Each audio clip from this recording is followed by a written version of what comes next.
Assalamualaikum warahmatullahi wabarakatuh. Alhamdulillahi wahdah, wassalatu wassalamu ala man la nabiyya ba'dah, amma ba'd. Yang saya hormati Ketua PCMK NOR dan seluruh jajarannya, Bapak-bapak dan saudara sekalian yang dimuliakan Allah. Alhamdulillah pada saat ini kita masih diizinkan oleh Allah Subhanahu wa taala untuk istiqomah dalam upaya kita mentradisikan kajian ketarjian di lingkungan warga Muhammadiyah. Salawat dan salam semoga tetap terlimpahkan kepada junjungan kita Nabiullah Muhammad sallallahu alaihi wasallam, keluarganya, sahabatnya, dan seluruh orang yang mengikuti sunnahnya sampai hari kiamat. Insyaallah untuk topik kajian pada malam hari ini kita masih melanjutkan topik yang sudah kita kaji di minggu yang lalu. Kita masih berbicara tentang posisi madhab tasawuf dalam Muhammadiyah.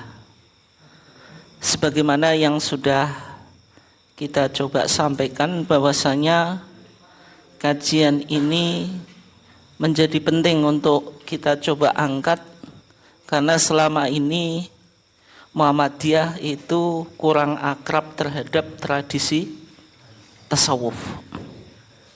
Yang kedua,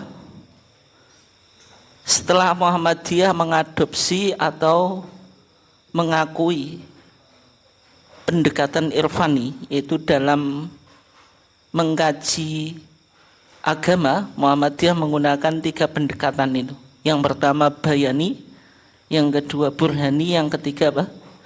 Irfani.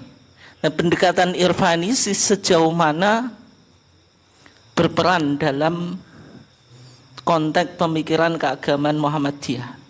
Apakah nanti irfani yang dikembangkan oleh Muhammadiyah itu sama dengan irfani yang ada dalam tradisi tasawuf, atau mungkin berbeda? Tapi paling tidak kajian ini untuk mengasah sejauh mana pendekatan irfani itu kita gunakan untuk melihat sesuatu, meskipun ini tidak populer di kalangan warga Muhammadiyah, karena sebagaimana yang sudah kita kaji kemarin, corak pemikiran warga Muhammadiyah itu lebih didominasi dengan pendekatan bayani dan pendekatan burhani.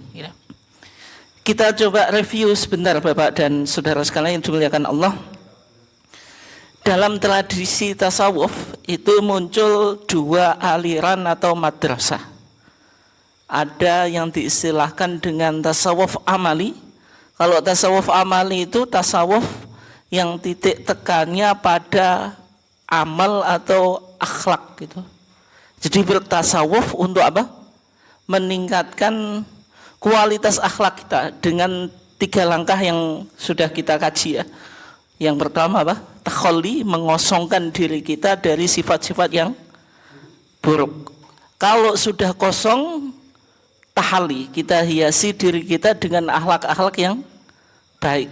Maka endingnya pada tajalli, yaitu penampakan, yaitu seorang yang mempraktikkan tasawuf akan bisa menjadi dekat dengan Allah gitu. Hanya saja di makom tajalli ini yang nanti memunculkan banyak penafsiran ya. Itu inti dari tasawuf amali. Tapi kalau tasawuf falsafi, nanti di makom tajalli ini memunculkan banyak pemikiran gitu. Yang kita kaji kemarin ada 3 ya. Ada ittihad, ada hulul, kemudian ada wihdatul wujud itu. Yang kemarin nggak hadir ya bingung mungkin sekarang. Yang makom atau tingkatan sufi ini tadi ada 2 hal yang penting dalam tradisi tasawuf itu. Ada mahabbah, ada ma'rifah. Yang tasawuf amali itu lebih pada konteks mahabbah gitu. Ya meskipun juga mengakui ma'rifah, hanya saja ma'rifahnya sekedar apa? Kalau orang sudah sampai makom tajalli dalam beribadah sudah bisa melihat Allah atau mendapatkan ketenangan dalam melakukan apa? Ibadah.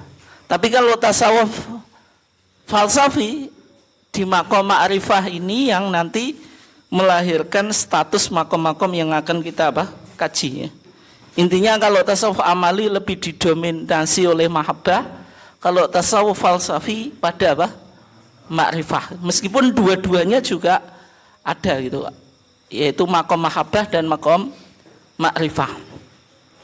Nah, dalam epistemologi tasawuf falsafi, orang ketika sudah makom tadi tajalli itu nanti akan terjadi fana. Terjadi apa?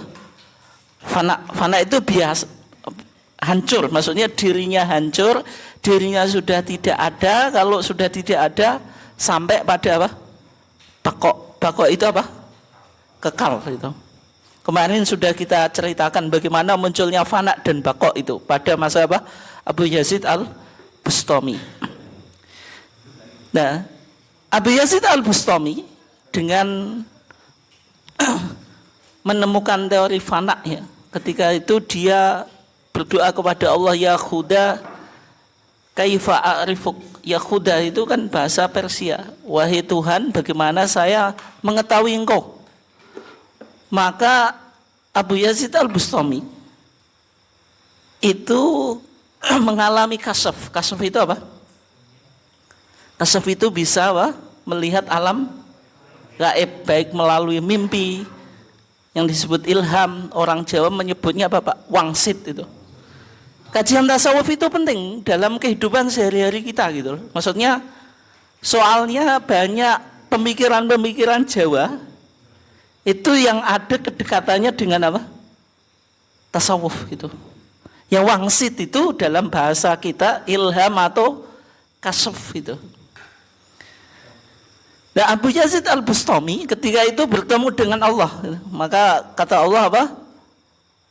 Ya Aba Yazid, da' nafsaka wa ta'al. Wahai Abu Yazid, tinggalkan dirimu dan kemarilah. Maksudnya suruh mendekat kepada Allah. Ketika Abu Yazid meninggalkan dirinya atau dalam dirinya sudah apa Pak? Tidak berpikir tentang apa nafsu gitu. Lebih pada sifat ilahiyah, maka ketika itu Abu Yazid mengatakan apa? Al-an fanitu. Sekarang saya apa? Hancur. Maksudnya diri saya hancur, yang ada apa? Kekekalan, yaitu menyatu dengan Allah. Itu yang disebut apa? Ittihad kemarin. Masih ingat atau enggak? Nah, kemudian dikembangkan oleh Al-Halaj. Dikembangkan oleh Al-Halaj. Dalam pandangan Al-Halaj, manusia itu ada dua unsur. Unsur nasut, unsur kemanusiaan. Yang kedua unsur apa? Lahut ketuhanan. Dua unsur manusia ini disimpulkan dari hadis yang berbicara tentang penciptaan Nabi Adam. Dalam hadisnya dikatakan wa khalaqa Adama ala surati. Allah menciptakan Adam atas bentuknya. Bentuk apa? Allah. Hadis ini Pak, ini juga sama dengan ayat dalam Sifru Takwin atau The Book of Genesis, kitab kejadian dalam perjanjian lama, yaitu kitab Taurat. Ya memang dua-duanya kan agama apa? Samawi, sehingga beberapa ajarannya ada kesamaan. Nah, dalam hadis ini disimpulkan oleh Al-Halaj, berarti ketika Allah menciptakan Adam, Adam itu ada dua unsur. Unsur ketuhanan yang melekat dari Allah, karena Adam diciptakan atas bentuknya siapa? Allah. Dan unsur kemanusiaan. Dan karena Allah ketuhan ini Pak, karena dia menciptakan manusia, berarti dia juga ada unsur kemanusiaan. Nah, sehingga ketika orang sudah melewati makom fana, kebako ini, maka yang terjadi apa? Hulul. Hulul itu apa? Allah bisa bertempat pada makhluknya. Sehingga Al-Halaj ini dihukum mati, Pak, karena dengan pandangannya terhadap Al-Hulul. Beliau mengatakan anal haq, saya ini al-haq. Al-haq ini ketika dia bicara saya al-haq. Al-haq itu apa? Allah gitu. Itu dia sudah bicara tentang unsur ketuhanan gitu. Dia bukan bicara tentang unsur kemanusiaan itu. Nah, karena statementnya ini Al-Halaj dihukum mati ketika itu di masa Khalifah Abbasiyah, kekhilafan Abbasiyah. Kemudian diteruskan oleh Ibnul Arabi. Ini yang disebut, aduh mati.